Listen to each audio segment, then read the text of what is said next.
patuloy ang pag-arangkada ng San Miguel Beermen sa PBA Philippine Cup. Yan at iba pa sa pagbabalita ni Mobile Journal. Denise Valdesancho.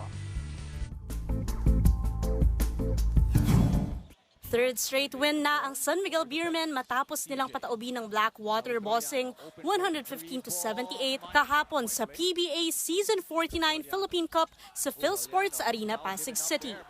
Unstoppable ang San Miguel pagpatak ng ikatlo at standout performance dyan sila CJ Perez at Junmar Fajardo. Kahit nawala ang ilan sa key players ng koponan kabilang na sina Marshall Lassiter, Wami Chongson at Jeron Teng. Winakasan naman ng Meralco Bolts ang 6-game winning streak ng NLEX Road Warriors 108-92. Lamang man sa dulo ng ikalawa, 45-47. Naging mainit na ang Meralco sa ikatlo with an early 6-2 run. Isa sa mga nanguna si CJ Cancino with 20 points, scoring 11 of his team's 31 points in the final frame. Sa FIBA Under-16 Asia Cup Siaba Qualifiers, success ang debut head coaching ni Teniente L.A. Tenorio matapos dominahin ng Gilas Youth ang Vietnam 113-62 sa Brenzy Giao Sports Complex sa Pampanga nitong Sabado. Agad kasing naka-adjust ang Team Pilipinas sa kabila ng lamang ng Vietnam sa unang quarter with a 13-4 lead. Prince Carino marked his debut performance with a double-double of 16 points and 12 rebounds. Kwento ni head coach L.A. Tenorio, challenging ang naging preparasyon ng Team Gilas Youth heading into their first match.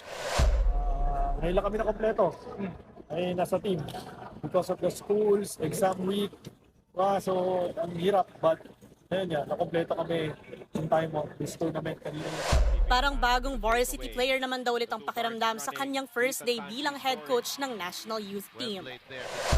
Tapos nalamang kagad kami ng first quarter. So, medyo although, thankful ako sa mga coaching staff for keeping me calm and relaxed. Agad yung sinundan ng laban nila kahapon kontra Thailand, demolishing the visitors by 45 points, 87-42. Nanguna dyan ang UE Pride na si Carl De Los Reyes na nakapagtala ng 16 points at 9 rebounds. Agad nasusundan niya ng laban nila kontra Singapore mamayang 7 p.m. Mobile Journal, Denise Valdesancho po, hatid ang mukha ng balita.